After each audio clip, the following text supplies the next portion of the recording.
welcome to the Uncle's channel. Thanks for watching today, and let's continue our journey to finish every single Game Boy and Game Boy Color game. Today focus on a game called Bionic Commando Elite Forces for the Game Boy Color. Now, Bionic Commando has been around, I think, since the NES, and they continue making games all the way until the PS3, but I've never actually fully played a Bionic Commando game, like, pretty much at all before. I believe I might have played one of the games on PS3 at a friend's house at some point back in college. I'm not positive on that. It may have been like a rip-off with the same mechanics, but regardless, this is a game here where you pretty much do not jump at all, and your grappling is going to be your main core gimmick or mechanic in the game, and this game here is very difficult. I'd call it like NES hard. And what I mean by that is the game is very difficult and very punishing until you get the very specific skill set down pat, which is going to be the grappling hook. And once you do have it down pat, you're going to have a very rewarding overall experience, because when you actually finish the game, you feel like you've learned something new and you feel like you actually have a new skill set here. So long story short, the game is very difficult, but it's rewarding, and it's also very well crafted. We're going to get into all that and more as we journey through Bionic Commando Elite Forces. Now, this particular game did get moved up in our queue a bit because Hot Wheels 555 requests I cover it sooner than later, so naturally I moved up in the queue. So again, if you want to see me cover it sooner than later, let me know the name of the game in the comments down below, and just like Bionic Commando, I'll move it right on up. Now, I'd like to start the videos off by looking at the box art for the game first, and the box art here pretty much summarizes the game perfectly. You have your two main protagonists right there in the front. You can choose either one you want to play as. I don't know if they actually have names inside the game. I'm not positive because you actually get to rename your character. You do have some of the core enemies in the background. You have the main enemy over to the upper left-hand side. His name is Artuous, and he's going to be the final boss in the game. You also have the Executioner in the bottom left-hand corner. He's another core boss that you're going to have to fight against. And in the upper right-hand corner, you have some just normal enemies here, soldiers that you're going to go against. And then also flames emerging from the background to show it's a very action-packed game. And I almost forgot to mention that the main hero here does have his grappling hook that he's shooting out, which also tells you the overall mechanic that the game is hinged on here. So overall, a pretty great cover for the game because it summarizes your experience pretty much to a T. Now, when you load the game up here, you have a cool little cutscene. It's going to tell the overall background story for the game, and the art style for it is very unique. It almost looks like 3D models, or maybe like computer 3D models, and then it's like painted over that. And so it just may be the Game Boy capabilities to render 3D models, or how they like transfer the files over, but it does look like a overall painting to me. And so I don't know, I like the art style here, but it does tell the story of the land of Carnia, if I'm saying that correctly. But the land was at a time of peace and tranquility until an evil overlord named Artuous tried to take over, and then of course everything erupted into chaos, and pretty much an ongoing war here. And pretty much it was a stalemate between the war until we get a secret transmission from Commander Joe, who's basically been captured behind enemy lines, and he tells that Artuous here is basically resurrecting what's called the Albatross Project, which is an immense machine that can pretty much bring annihilation to any forces that stand up against it. And so now we need to really find Commander Joe and stop the Albatross Project, and so they have hired in the Elite Forces, which is our core hero here, in order to complete this mission. And then we get the title screen, which of course has our two heroes here. It looks pretty much exactly the same as the box art. And then you can choose to start a new game or to load game, and obviously we're going to have to start a brand new game.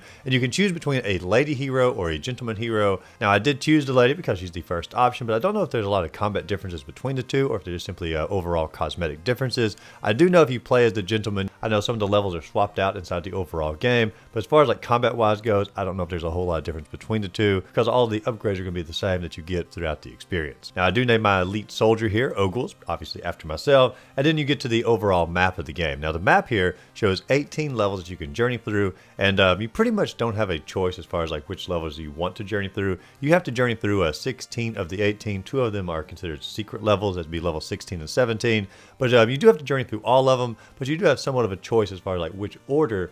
And I found that out immediately because I accidentally chose level 2 before level 1. And so there are some levels you can go outside the numerical order, but you do have to ultimately end up completing them all. And so let's go ahead and dive into our first level here. Now, like I said, this is mission number 2. And when you load it up, you do get to choose your loadout as far as which gun you want to use, which armor you want to have, which decoder you want to have, and as well as which item power-up you want to have at the same time. I don't have a lot of choices at the moment, but as the game progresses, you do require quite the supply that you can pull from here. Now, at this point, you're going to parachute into mission number 2. And the overall look here is very much of a jungle aesthetic with some ancient ruins in the background, very much akin to like the Aztec. And as you're going through it, your one thing is going to stand out pretty much immediately, and that is that you have no jumping ability. Pretty much every platform game like this, you walk up to a obstacle, you expect to jump on top of it, and it's going to feel very awkward at first because you want to simply use that jump mechanic, However, they've replaced the jump with a grappling hook. And so you can basically use your grappling hook to shoot a little grappling arm up above you, at a diagonal, or in front of you, and you can grapple to different items and different platforms, and then sort of pull yourself up there and then traverse the level that way. It does feel very unnatural at first, and it probably took me halfway through the game here to truly feel like I was getting pretty good to grappling mechanics. It felt a little bit like a trial and error in some cases in these earlier levels. And if I'm just being completely honest here, if I was playing this game for the first time and I wasn't doing this particular challenge, I probably wouldn't have finished this game because I don't really enjoy the no jumping, grappling only mechanic. But like I said, you do get used to it, and it is very enjoyable and very well done toward the end of the game. But the entire level is not just simply grappling from platform to platform. You are also taking out different enemies here, and your core weapons like a little laser gun. You're taking out some futuristic soldiers as well, and they're pretty easy to time their shots coming back at you. Pretty much they bend down, lift up, take one shot, and then you stand back up and you have free reign to pretty much take them out at that point. Now when you kill a soldier off, they do drop an item here, and I really have no clue what this item actually is. It reminded me so much like the little mushrooms in Super Mario Bros. 2 on the NES, just a very, very small version of that. I have no idea what this item is. It's probably like a coin or a point, but it just simply reminds me so much of Mario 2 as I was going through here. Now, as you're journeying through the level, it's not just simply getting to the end. There are going to be like little communication stations throughout. And when you journey into a communication building, there are two options. You can basically phone into your home base with communication, and you're going to get some tips as far as like the mission goes, or you can tap into the enemy base and try to get some information from the enemy. But if you get information from the enemy, you're also taking a chance of getting caught and more enemies swarming you while you're in your little communication hut here. I don't actually know if it's required that you go into any of these rooms if you're just simply doing like a replay of the game later on, trying to speed run through it. But first time through, I do recommend it as far as like learning some of the basic controls, and also to enrich the storyline a little bit as you progress. Now, eventually you're going to get to a facility, and when you go in there, there's different elevators you can take up and down, to explore here. Another communication room you can go into, more soldiers to take out. And when you get to the very end of the facility, you're going to go against your first boss inside the game, which is a giant supercomputer. And it basically shoots out a spread shot maybe like every 10 seconds or so. And you simply have to keep firing away directly into the middle of the giant light that's obviously the weak point there. And there are some enemy soldiers that are going to try to attack you in the process. But overall, this is a pretty darn easy boss to take out. I mean, this is the very beginning of the game here. And when you do defeat him, you're going to get your reward, which is going to be a key card, and you're going to be able to use that key card to unlock future levels on the overall map. Now, before we progress into level 2, let's talk about like the overall graphics in the game here, because they are pretty good sprites for the game. They do remind me a great deal of a game I played years ago called Another World, as far as like how your character moves, just like the overall color scheme throughout the game. But it is a very detailed overall aesthetic here. The music in the background it's okay. The music's not going to be, groundbreaking anyway. It's not annoying. It's just sort of there. And even though the gameplay does feel a little bit awkward in these very first levels, you can tell it's very well crafted, and they actually thought out exactly how it's all going to function throughout the experience. And so the game is very well crafted, and you can pretty much find evidence of that right here in the very first mission. Now at this point you do go back to your map, and like I said, since I did the second level first, I go back to the very first level and I go in here, and it pretty much has the same overall aesthetic here. You're once again in a forest or a jungle. The forest does look a little bit different. There's some more different statues in the background, more monkey oriented in this particular level. But as you're going through it, you're going to get to the communication center, and it's going to mention something about sniping. And if you go outside the communication center, you can see a little tower off in the background, and you have a little option above your head to press the up on the D-pad. If you do this, you zoom into the tower far off in the distance, and you can actually use a sniper rifle to take out enemies in the background. If you take them all out in a certain amount of time, it's going to drop you like a little item here to refill your health and things like that. And so it's a very cool like mix up of the gameplay here, and I really like this little sniper session. I wish they did more of it throughout the game. I think it's only like 3 missions total unless I missed some of them, and so it's a fun little mini game, and you do need rewards, or you do need extra items to help you throughout the experience. And so I just wish they put more of them in here, but it's pretty cool to be able to zoom in, and makes you a little bit more immersive in the overall experience of being like an Elite Force soldier. Now this level is very akin to level 2 as far as like the difficulty wise. It's awkward, yes, but it's very easy at the same time. And so you journey through it, and eventually at the very end you're going to fight a giant, it looks like a toy robot gun, honestly, and it sort of bends down, tries to shoot at you. You just simply keep firing away, and you can take it out pretty much first try. I can't imagine anyone having much trouble on this particular boss. And when you do defeat him, you get probably the best item in the entire game, which is going to be recovery pills.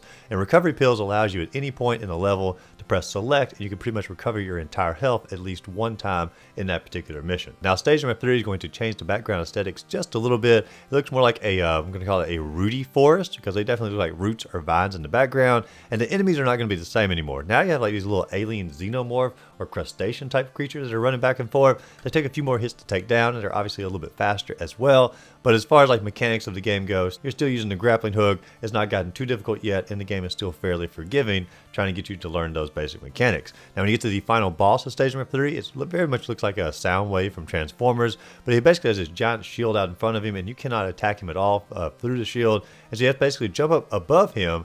He'll try to attack you up above, and you simply have to drop down, get a few shots in. He goes back into his normal running mode here. You sort of have to bait him out once again, get above him, so he tries to attack you. And you move off to the side, drop down below, get a few shots in, rinse and repeat. Very easy boss once you know the overall mechanic here. And once you do defeat him, you do get the reward of having a helmet, which allows you to take one extra hit before your life bar begins to disappear. And you're obviously going to want to equip that when you journey into the future levels. And now we're back to the overworld map here, and there's one detail I left off earlier, but on the map, there's a little caravan trucks, and every time you make a move on the map, the caravan trucks also have the ability to move, and eventually you are going to encounter a caravan truck. And when you do that, it's an enemy truck, and you're going to go into a different game mode here. It's like an overhead view, sort of like a mission from like Contra 1 or Contra 2, or Super C rather.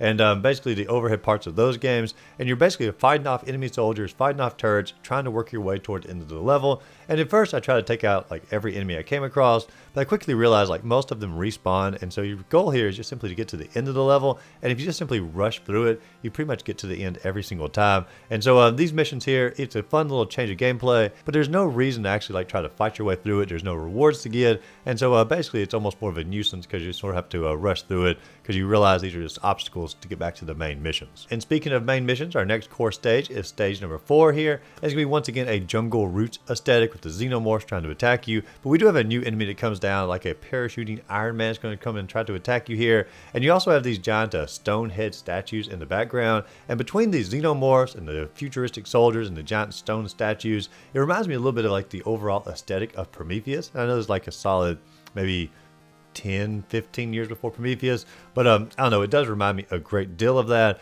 Your communication center here does tell you to look out for a teammate who's going to give you a decoder throughout the level, and if you go into the next communication station, it's going to be the alternate player that you chose not to play as at the start of the game, and they're going to give you a green decoder that you can use to basically unscramble some communications on some of the centers that you go into later. But as you continue on, you do get to a waterfall area, and it's pretty cool what they can do with the foreground and the background on the Game Boy Color as far as like graphics wise go. However, like in the waterfall area, it's going to be a core like I don't know, turning point in the game as far as like trying to tell you like this game is not just simply a normal platforming game and taking out enemies. It's very much more of a like a puzzle platforming game, because there's all these little platforms up above. You have to grapple pretty much just right, get your swinging just right in order to progress here, and if you don't do it in a particular order or figure out the particular order, you're probably going to fall down to the bottom here and have to redo it all over again. And so this particular level here is like really focusing on like getting your grappling skills down pat, and if you don't get them down pat, you're going to be punished even more later on in the game, because if you mess up on one of the puzzle sections or one of the platforming sections, instead of being able to fall down and redo it all over, you're going to more or less fall down like a pit of spikes or maybe like a permadeath. And so they are trying to tell you like in this particular level, like, hey, this is a platforming puzzle game. Get the mechanics down or you're going to have a really tough time as you progress. Now the boss of this area is going to be yet again another computer, so they are repeating the enemies a little bit. Instead of having one gun that shoots at you, it does have 2 guns, so it's a little bit more difficult. They did mix it up to some degree, but they are beginning to repeat bosses. Now stage number 5, you actually cannot even get in unless you equip the key card as far as like your items, so you can't have your energy recovery pills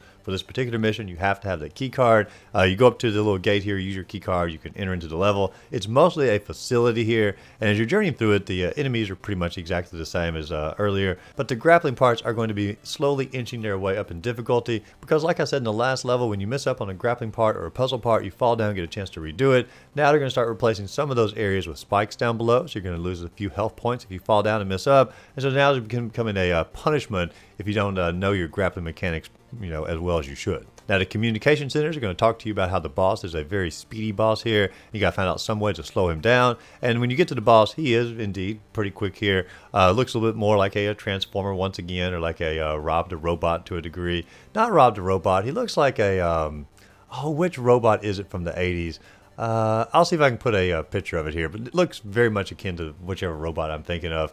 I know that's extraordinarily vague, but I'll put a picture on the screen if I can realize it. Half-Life. It looks very similar to the robots that you would encounter in Half-Life, especially if you did the multiplayer, the very first Half-Life on the PC. But anyway, back to the actual boss here. He is pretty quick, and if you use your grappling hook and actually attack him with the grappling hook, that's what's going to stun him and allows you to get a few hits in. So you stun him, shoot him a few times, back away, stun him again, get a few hits in, and just simply rinse and repeat, and he's not too bad of a boss. Truth be told, none of these bosses are like extraordinarily difficult as you progress. Even the final boss in the game is going to be pretty easy. The hardest part of this game is definitely the platforming, but I do actually like the fact that they have boss battles sort of, have a true ending to the level to make you feel truly victorious. Now, when you do defeat him, you do get a new weapon here called Fast Charge, and I don't really use this weapon pretty much at all in the entire experience because I don't charge the weapon up a lot. I generally just use sort of the rapid fire, just simply press it as fast as I can, and I take the enemies out pretty quickly. The charge shot, I don't know, it just really wasn't my style for the game, but you do have the option here if you want to use it for your loadout. Now, stage number 6, you're journeying into a cave, and as far as like what you're going to grapple onto is now going to be stalactites coming down from the ceiling. Someone mentioned to me in one of my other videos, you can always remember it's a stalactite, not a stalagmite, because you're hanging on tight for dear life so you don't fall off. So thank you for whoever put that in the comments on a very older video. But anyway, you can grapple onto the stalactites here, swing your way through the environment.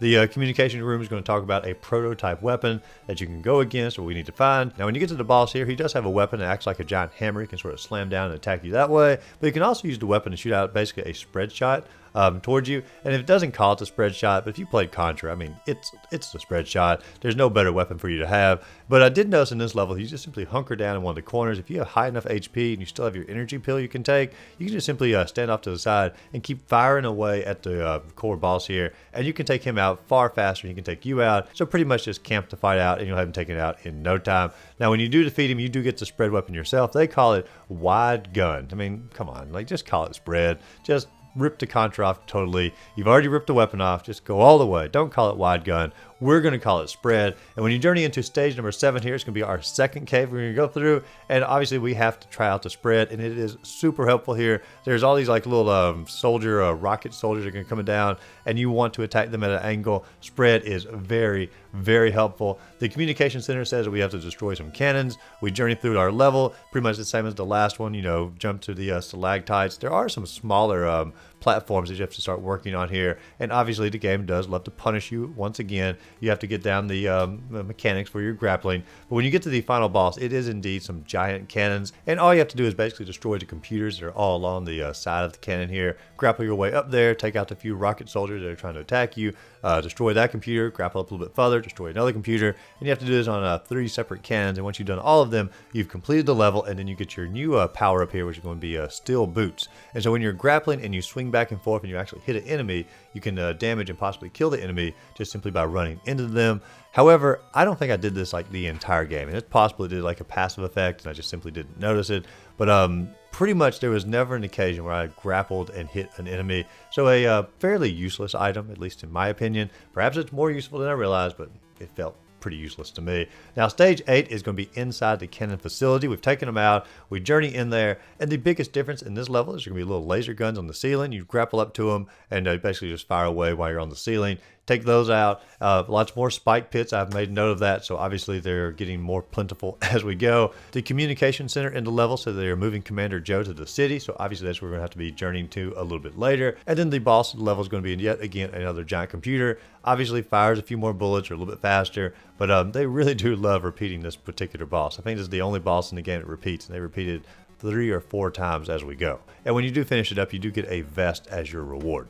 And the vest pretty much replaces the helmet, because if you equip that, you can take 2 hits before you start actually losing your HP. And now we're moving our way into stage number 9, and this is going to begin what I'm going to call the series of city levels in the game. And these are the worst levels pretty much throughout the entire experience. The level number 9 is not the worst. Level 10 is going to be the worst. However, it's going to start introducing some of the mechanics that I do hate so much in these city levels. Now, first off, you do journey immediately into the sewer. Now, the sewer doesn't seem that bad at first. However, they're going to start dropping these little green slimes out, or basically sewage, and it's going to grip onto your feet. It's going to basically torpedo you down the sewer here, and you have to try to grapple your way up to a ceiling to try to escape from the slime. Otherwise, you're simply going to drag you immediately to your death, and that gets very annoying very fast. And so there's going to be a lot of sewage that you're going to have to journey through. And also when you're in the sewer, you're going to start encountering more of the xenomorphs from earlier. And it got me thinking, like, is this sort of bridging the gap between the xenomorphs of the Alien movies and the xenomorphs in the TMNT cartoon, you know, the little pizza monsters or whatnot? Because they were in the sewers. They looked just like the aliens.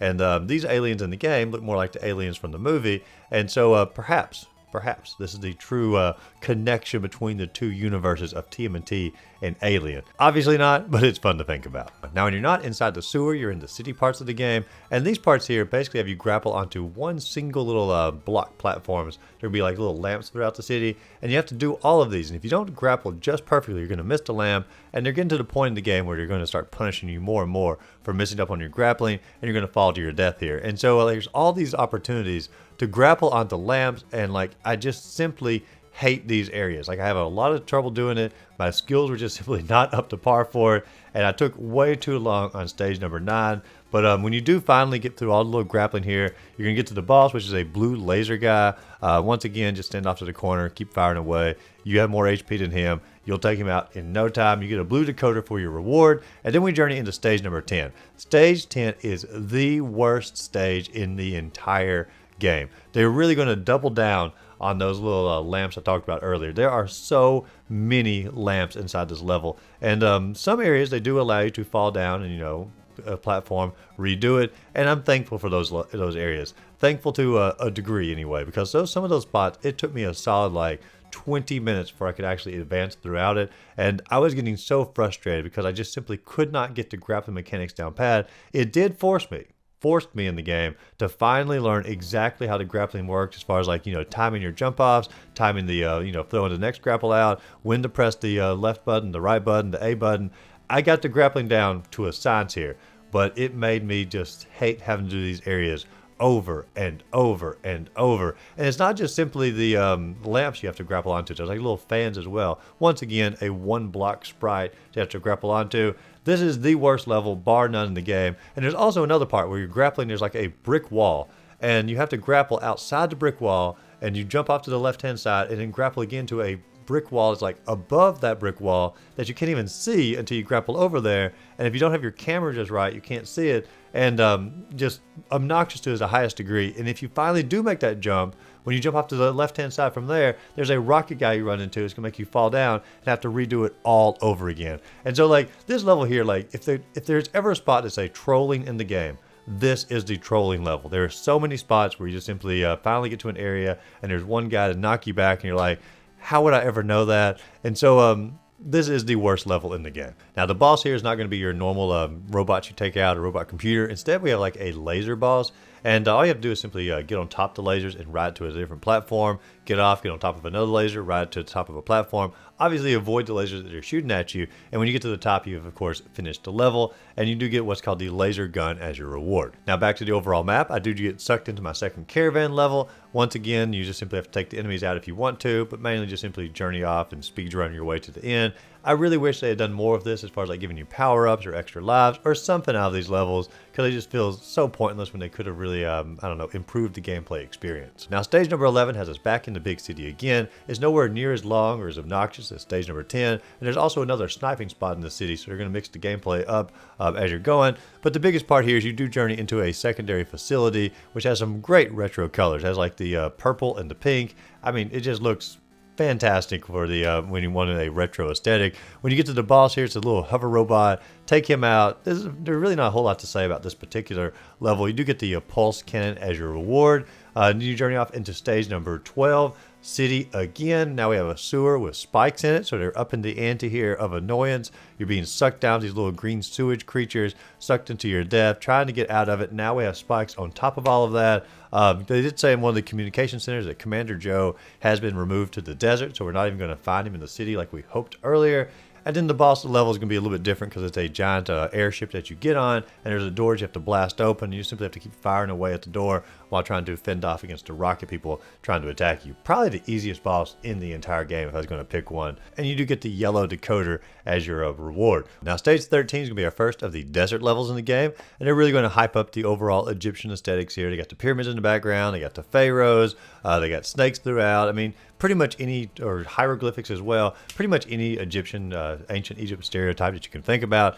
They crammed into the levels here. The enemies are a little bit different. We do have some snipers who can actually aim their shots at an angle to try to take you out. We have some flamethrowers, or they're going to try to catch you on fire, even though they themselves catch on fire more often than you do. They are actually probably one of the tougher enemies in the game. And when you do eventually journey through, grappling all your little areas outside the pyramid, you journey into the pyramid here. And like I said, you have like little hieroglyphics in the background. You got little spike pits down below. And the overall like look and aesthetic here reminded me so much of a DOS game I played growing up called Pharaoh's Tomb.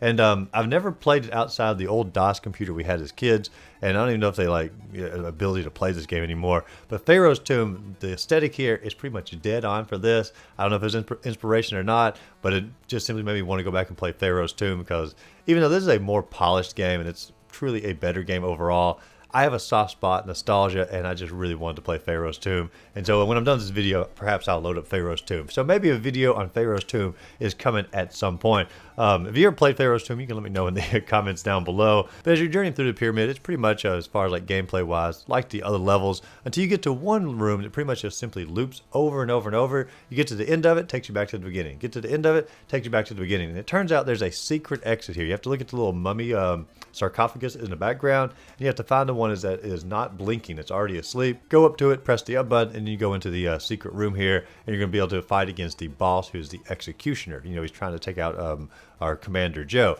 And the executioner here, he was on the cover of the game. He's a pretty cool boss. He's got a giant axe he's going to try to basically attack you with, but all you have to do is sort of bait him into using that one particular move. So when he's chasing you, just simply pause for a little bit, get close to him. He'll try to swipe his axe down at you, back up a little bit, get a few shots in. He'll pull the axe out of the ground, begin to chase you again, and you simply do the same thing about 4 or 5 times. And after all that, you've taken him out, and then you get to rescue Commander Joe. Now, Commander Joe does have some bad news for us. He says that the Albatross project that he was warning us about is pretty much complete here. And he does give us a little bit of history of the Albatross project. He said it was created by the humans of the world in order to protect from an alien species that was coming to attack us. And pretty much when they took the alien species out, they decided to dismantle the Albatross project, hide it throughout the world, and now the new leader of the Avars has taken all of that and is reassembling it to try to basically have the ultimate weapon to wipe out all of his adversaries and the entire planet. But he does say the project is almost complete and is being finished up at 2 separate facilities in the desert, and we need to go to those 2 facilities in order to stop the Albatross project.